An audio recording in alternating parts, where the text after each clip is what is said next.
FIFCO, empresa líder en sostenibilidad, presenta Las noticias de ayer, hoy.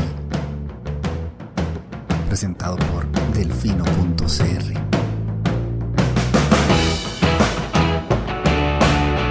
Hola, buenos días. Hoy es martes 16 de julio de 2024 y este es el primer reporte de esta semana. Carpas penitenciarias encienden la polémica. Delfino.cr. Una salida que sí hizo ruido. Antes de arrancar, un par de anuncios parroquiales. Primero, un querido artista de Punta Arenas me contactó el sábado para decirme que uno de mis periodistas le había intentado cobrar por sacar una nota de su obra en Delfino.cr. Supe de inmediato que lo estaban intentando estafar, pero no deja de asombrarme hasta qué punto pueden llegar estos pillos.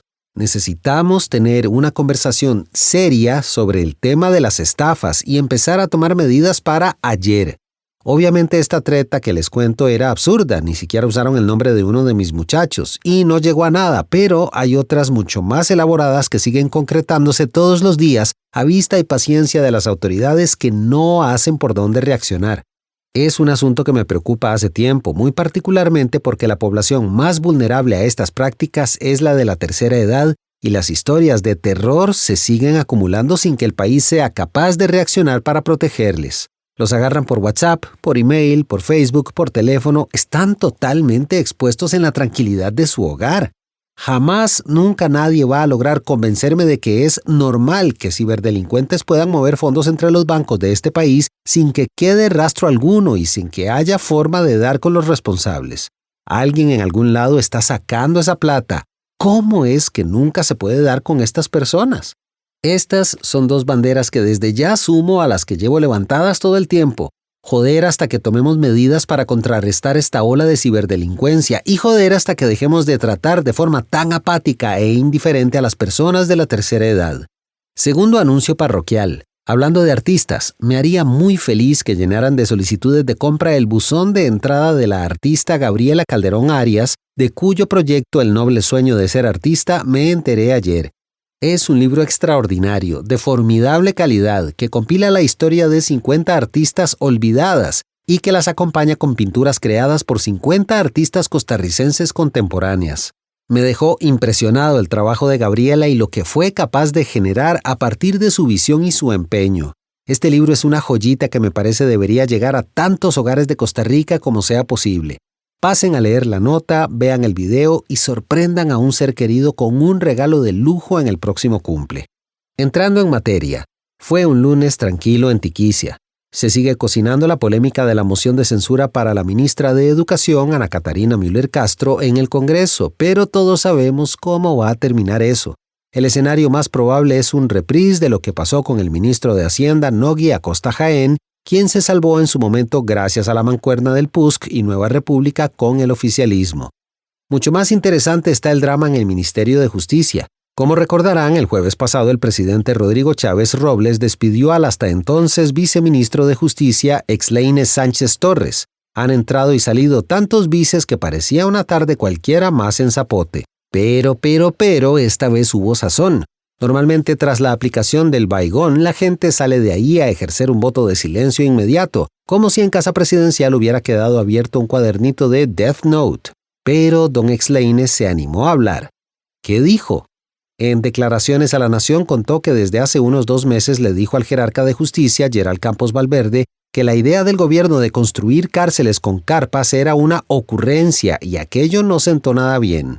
El tema de las carpas volvió a surgir la semana pasada. El ex viceministro reiteró su vehemente oposición a avanzar con esa idea y al día siguiente lo echaron. No aflojó, pues ese mismo jueves, ya despedido, le envió al ministro un oficio en el que, aludiendo a las carpas, escribió: «Señor ministro, como policía y como conocedor del sistema penitenciario, estoy convencido que es una decisión alejada de una posición sensata».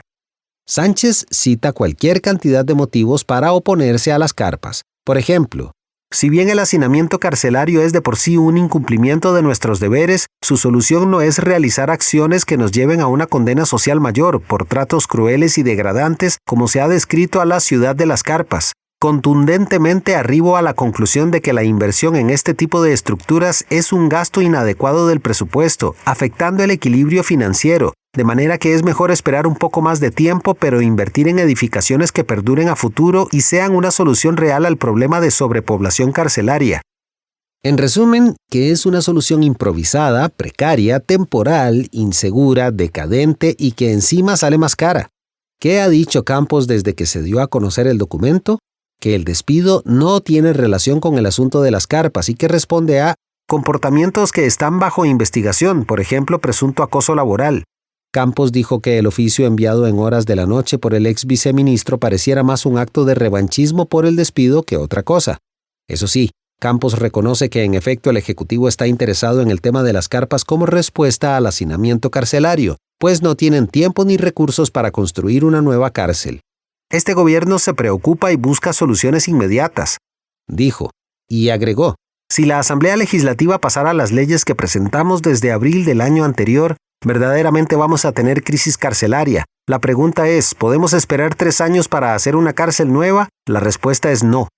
Defendiendo la idea de las carpas, adujo que tras una visita a España encontró un modelo que le implicaría ahorros significativos en dinero y tiempo al Ejecutivo. En lugar de tener que invertir más de 47 millones de colones por privado de libertad para la construcción de una cárcel nueva que duraría 3 años en hacerse, conocimos un modelo que nos costaría menos de 5 millones de colones por privado de libertad y que se podría implementar en aproximadamente 6 meses después de adjudicado. Por supuesto, también dijo eso de que costarricenses no coman cuento y de que este gobierno se mueve y no va a esperar a que Cuestademoras resuelva. Por cierto, otro detalle a tomar en cuenta. Dice el ministro que los privados de libertad que irían en esta nueva cárcel no son los más peligrosos. Ah, bueno, dale. Confirmado. Idiota. Todo esto sucede en medio de otra situación igual de molesta que me resulta desesperante no se aborde con seriedad. Agradezco al licenciado Mario Rodríguez Villegas por ser una de las pocas voces que ha jodido con esto. ¿A qué me refiero? A que se supone que tengamos esta discusión con data cero porque un día dicen una cosa y otro día dicen otra y nadie tiene idea clara, concreta, concisa y verificable de absolutamente nada. Como bien lo indica Rodríguez en su más reciente artículo de opinión, es evidente el manoseo de las estadísticas penitenciarias y la falta de transparencia en cuanto a la temática. Lo cito para ilustrar. Por ejemplo, mientras la tasa de hacinamiento en la web del ministerio hace unos días marcaba 7.2%, el Departamento de Estado de los Estados Unidos de América señalaba en su informe la cifra de 12%. Y, además, el ex viceministro Sánchez indicaba al diario La Extra el porcentaje de 16%, pero a raíz de la polémica sale el ministro Campos a indicar que el sistema penitenciario tiene sobrepoblación de 118.7%. Entonces, ¿de cuánto es la sobrepoblación? ¿Por qué se maneja con tan poca seriedad un tema de tantísima importancia? ¿A qué responde la jugadera con los números? ¿Por qué de pronto esto se salió de control si no había sido un tema del todo durante 2 años? ¿Realmente vamos a tener que creernos que no echaron a Sánchez por señalar lo que es a todas luces obvio? Madre de Dios, ahora solo falta que todo esto también termine siendo culpa de la Contraloría. Delfino.cr. A continuación, más contenidos en Delfino Más. Hoy en Barra de Prensa.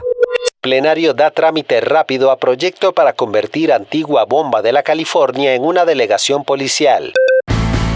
El plenario de la Asamblea Legislativa aprobó por unanimidad una dispensa de trámites para el proyecto de ley que busca transformar la antigua gasolinera La Primavera en la delegación policial El Carmen, ubicada en el barrio La California de San José. La iniciativa presentada por el presidente Rodrigo Chávez Robles y el ministro de Seguridad Mario Zamora Cordero busca utilizar fondos del Banco Interamericano de Desarrollo para financiar esta construcción, destinada a mejorar la seguridad en una zona considerada de alto riesgo debido a la presencia de bandas criminales. Esto y más, hoy en Barra de Prensa. Delfino.cr. En el reporte internacional. Inició la convención republicana con un Trump que dice estar vivo de milagro. Ayer empezó la convención republicana en Estados Unidos en la que Donald Trump, quien dice estar vivo de milagro tras el ataque que sufrió durante un mitin el sábado, se prepara para ratificar su elección como candidato presidencial. El atacante de Trump fue abatido en el momento y el FBI procesa el caso como uno potencial de terrorismo interno. Además, el presidente ucraniano Volodymyr Zelensky se mostró este lunes y por primera vez desde el inicio de la guerra, partidario de que Rusia participe en una segunda cumbre para la paz sobre el conflicto. Según reportó el medio ZN el día de ayer, un 44% de los ucranianos cree que ya es momento de empezar a negociar el final de la guerra con Rusia. Finalmente, la lideresa del partido peruano Fuerza Popular, Keiko Fujimori, anunció esta semana que su padre, Alberto, volverá a participar en las elecciones generales de ese país en 2026. Fujimori, quien cumplirá 86 años el próximo 28 de julio, salió de la cárcel el pasado mes de diciembre, donde estaba cumpliendo una condena de 25 años por delitos de lesa humanidad. El acontecer mundial, hoy en el Reporte Internacional. Delfino.cr.